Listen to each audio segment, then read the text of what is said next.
Welcome to Zoom in, Zoom out, your global look at news from Taiwan. I'm Sandy Chi. It's not easy to picture grace and violence together. The one sport brings them into perfect harmony, fencing. With its elegant framework, with its elegant footwork, lightning-fast reflexes, and deep strategic thinking, fencing transforms combat into an art form. Many call it mental chess with blades. Although not as widely popular, it is only one of 5 sports to be in every edition of the Olympic Games.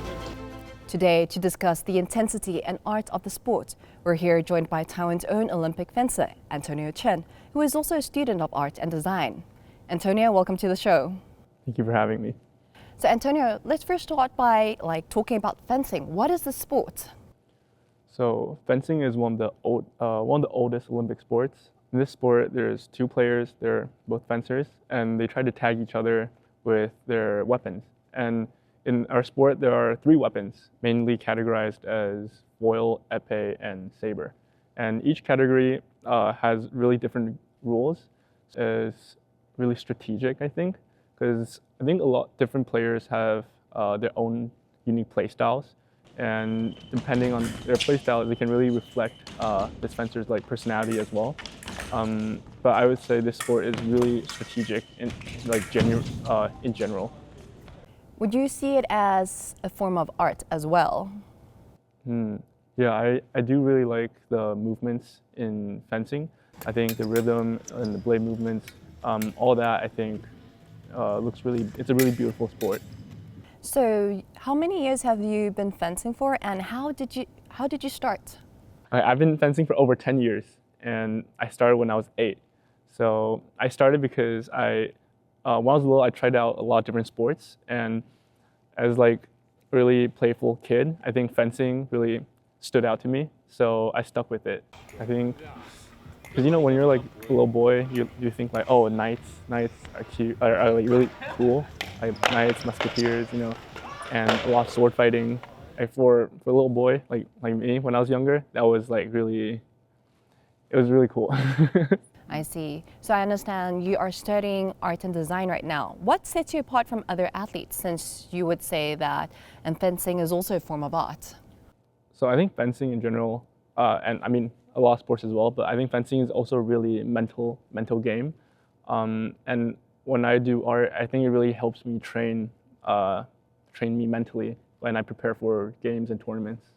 Art has helped me in fencing is to be more open-minded, because in design and art, we will take inspiration from different artists, different designers, and I feel like that kind of helped me develop something in fencing too, where I would take inspiration from different players' play styles and try to make it into something my own. Could you tell us more about your own play style? If you were to describe it as an artwork, what would it look like? I don't know a specific artwork, but since I do graphic design, I hope my fencing is also like graphic design, where it's really efficient and precise. So when it comes to fencing, what is more important? Let's say the strategy or maybe the speed, what matters the most to you? Personally, I really like to play really fast. I think speed for me is a really big thing, but I think all the coaches would tell me distance, probably. Distance is the most important, because keeping your opponent in a really good distance, keeping them in check, I think that's one of the fundamentals. I feel like it's a very fast-paced sport, and it looks so complicated. I don't even know when you actually strike the opponent. So what makes a fencer good or successful? I think consistency. Fencing is such a fast sport, and I think it's really hard. The hardest part is to be consistent every tournament, have the same muscle memory. You gotta train your body to remember every movement. So when you talk about every movement, how many movements in total are there? It's I understand there must be a lot of combinations, right? How do you remember all of them? We just train a lot, and then our muscles will just remember it.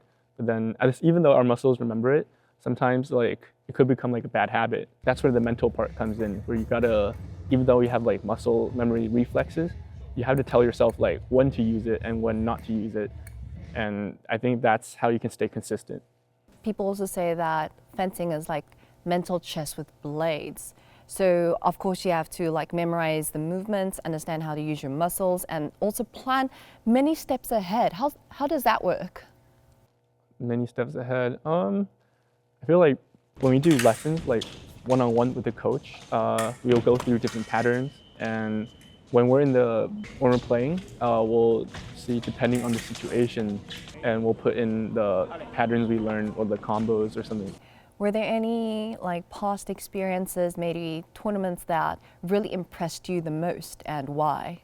Okay, so I think the most unforgettable tournament was definitely the Paris Olympics, because it's even till now to me it's like a dream. It was a dream come true, and I really worked a while to get there.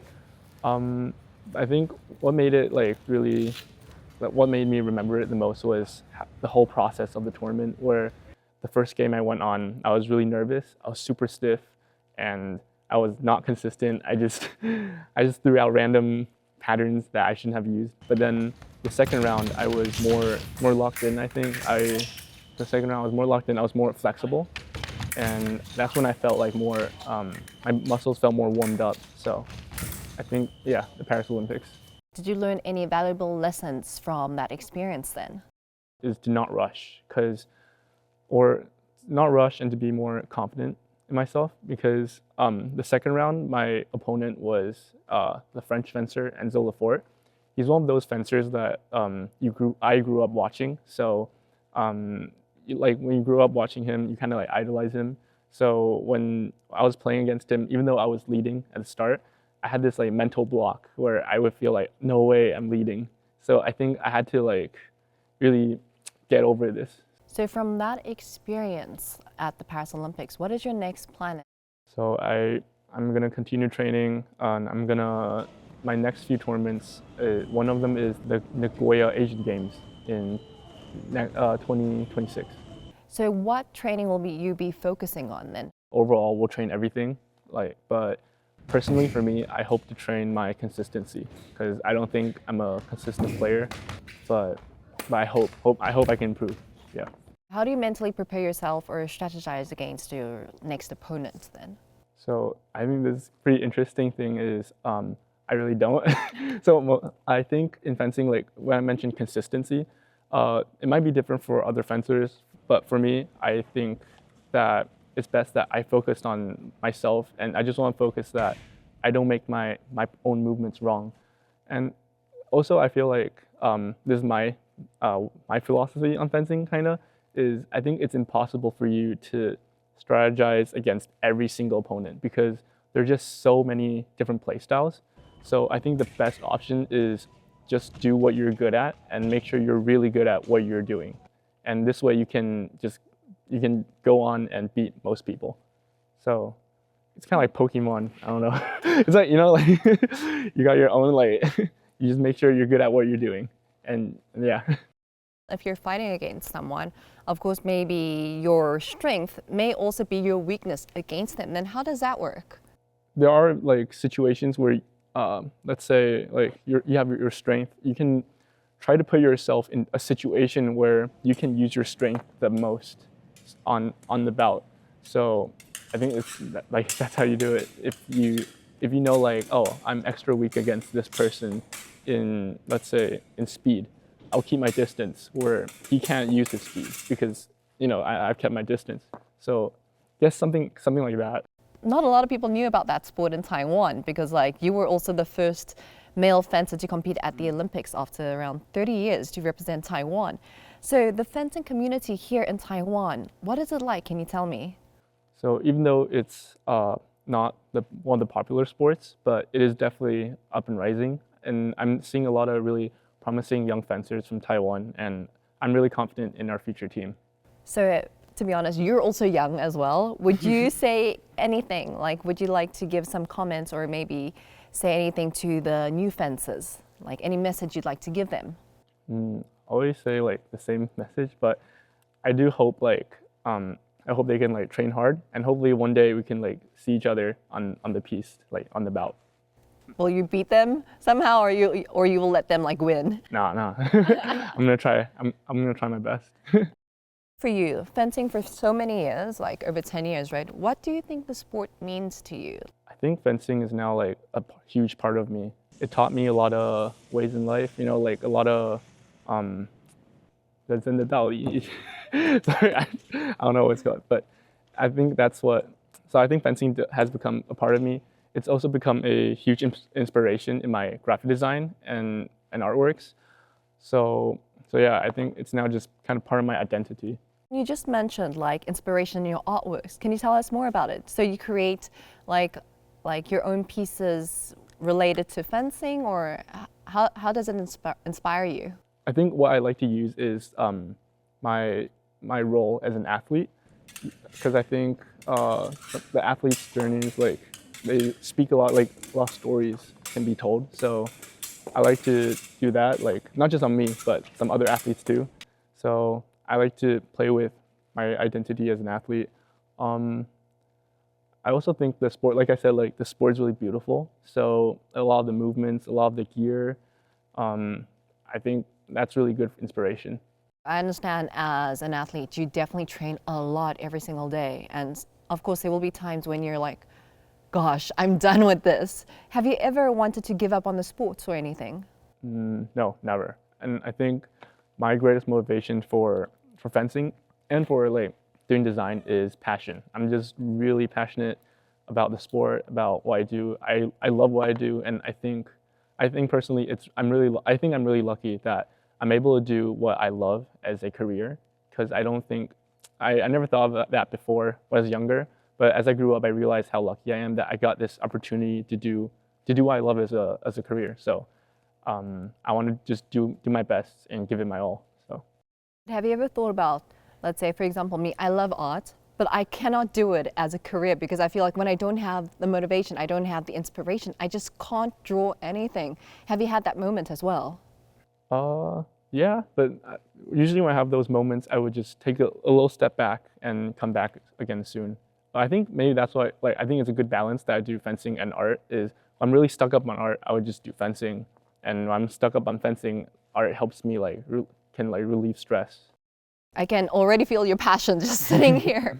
Okay, and so if you were to say there is an athlete who is your idol, like who would it be? It doesn't have to be anyone in fencing, but overall, who is your like idol? Who do you look up to? I used to really like this fencer called Yuki Ota. I really tried to base off my playstyle like him, but I'm not as good as him, but I try to. So yeah, he's retired though. Yeah. So Antonio, previously I interviewed one of Taiwan's top pitchers, Lin Yuming, and his idol is Shohei Ohtani. I asked him if he wants to be the next Shohei Ohtani, and he said no. He wants to be a better version of himself in the future, and possibly better than Shohei Ohtani. What is your thought about that? So I totally agree, because I know for sure I'll never be what my idol was. My playstyle will never be the exact same as him, and I think that's a good thing, because maybe some things I do better than him, some things he do better than me, but I also have my own special, like what I'm special at doing. So I think I want to be the best I can be. Antonio, thank you for joining us today. It was great to hear your insight on the show. Thank you for having me as well. This has been Zoom In, Zoom Out. You can find more stories on Taiwan Plus News by following us on social media. Thank you for joining us, and see you next time.